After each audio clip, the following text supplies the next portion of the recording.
Final race on the programme on Panasonic Cup Day, and we'll bring the curtain down with a Class 3 over the 1400 metres, headed by Regency Bobo. Made all for a last start course and distance when Chunghwa Spirit drops down in trip.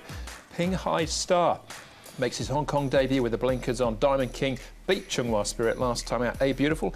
A course and distance winner 2 starts back. Silverfield also course and distance 2 starts back, and all the way down to High Volatility. He's actually eligible for a lower grade, but goes around here with a lightweight. Yeah, it's an interesting speed map. This G1 Lover's got a very light weight to carry down at the bottom of the weights there with a nice draw, so he will probably go forward. Volatation's been a regular front runner in the past. Ping Hai Star is interesting, a debutant whose his track work and barrier trials have improved markedly. He's got a bad draw though, so he's probably going to have to work forward, so that could add some further speed into this map.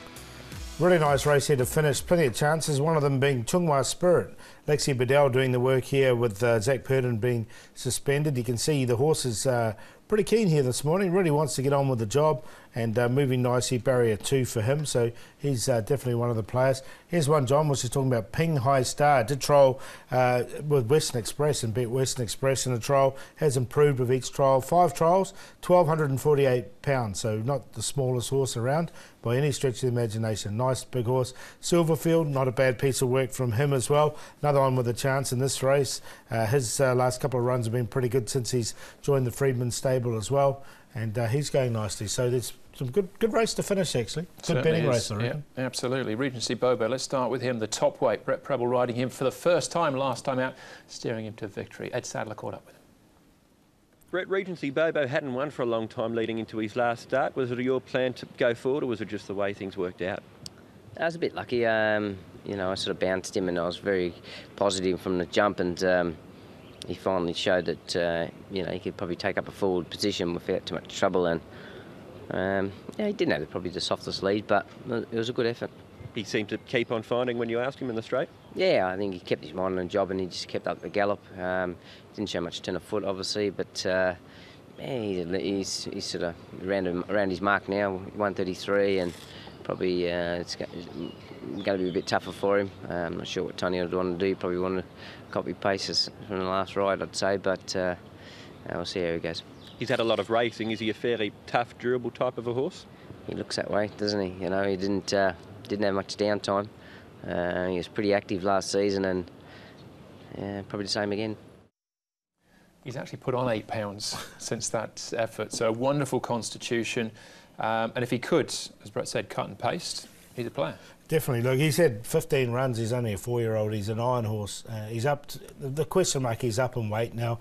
I've put him in on a place line again because he just runs so consistently, and I've always been with the horse since he's got here. I thought had plenty of ability, so I'm not going to drop him. 12 of those 15 runs he's been in the first 4 as well, so you can't knock his consistency. All right, so that's Regency Bobo, top weight of 133 on his back. Diamond King's a last start winner, beating Chunghwa Spirit. I thought looked like he came to win the race, and again, this is another good effort from Regency Bobo. Probably another bridle horse, as you mentioned, Chunghwa Spirit, because he was absolutely cruising and you couldn't put enough on him at this stage. But Diamond King, prior to this, he'd run second behind 50-50. He's now backed it up with this win. And they've given him a nice little break. Umberto Rispoli aboard. He rode him here in this case. I think he can run well again. I've got him in on a second line. I think he can run nicely. Yeah, and Chunghwa Spirit faded very quickly at Happy Valley last time when he stepped up to 16.50. So whilst he probably didn't stay that day, not entirely sure he should have been quite as spectacularly bad in the latter stages. So he had 1 or 2 question marks about him. Yeah, I'd give him an excuse for that one, or I have done anyway. I think he probably just, first time there, maybe went a little bit quick. But that's Diamond King and Chunghwa Spirit one more time. G1 Lover, we're going to have a look at it here, along with Hair Trigger and Navas at Happy Valley. Well, I remember quite fancying G1 Lover at the start of the season until I saw that he'd weighed in like 70 pounds over his previous racing weight from the back end of last season. But he'd actually got into some pretty good form towards the end of 16-17, and he's clearly working back to something like that now with this performance. And from a good draw, very light racing weight, I think he's got every chance of not necessarily winning, but running a good race. Yeah, look, he's got to get all the favours from barrier 1. He'll make it harder for Regency Bobo with that light weight. Regency Bobo obviously led last time, so that won't happen. All right. Ping Hai Star is the... we've got lots of debutants on the day. This is the only one in this race, though. raced and won in Australia. He's had 5 trials coming into this as well, so they haven't missed him. No, they haven't, and this is Western Express behind him there in the purple, so it was a good, real nice trial from him. He's improved with every trial, that's one thing that's for sure. The blinkers go on, so you know, expected not a bad run from him. Tongue tie on, just barrier 14 is a little bit awkward, 12.48, so there's a little bit of wriggle room there, but I snuck him on a 4th line to keep him safe. He's going to need to muster some early speed to get into a good position, but there's nothing to say that he can't, and as Paul said, he's improved quite a bit recently in his trials, so he's interesting. I thought from barrier 14, if he did get across and get out, one back, it's his race, almost. Yeah. But it's a big if he can get there. That's a question mark, yeah. So he's got the right man on board. Certainly. Yeah. I've got him in for 4th. World record. Now, we saw that Regency Bobo race, and if you go back and look at Brett Preble's interview, the horse that was finishing off the strongest was world record, and he got too far back. I think this is his race. It's he won't be as far back. National Wooler knows the horse now, and he's a real strong rider, Nash. He'll be making sure he gets to the line very strongly. Diamond King's in good form. Regency Bobo is as well, and Pinghai Star will give him a chance on debut. 3-6-1-5. Do like the 3, but I would take Exotics because world record has come up favourite.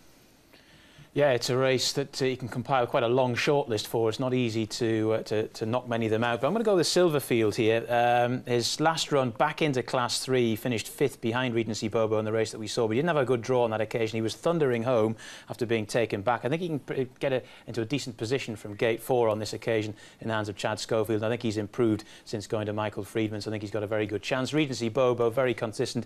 G1 Lover down there. I think he's a touch of overs at the moment. And Diamond King, that win last time out was pretty impressive, and again he's another one at the moment is a bit on the overs side. If you're having a best play, I'd say winning place on Silverfield.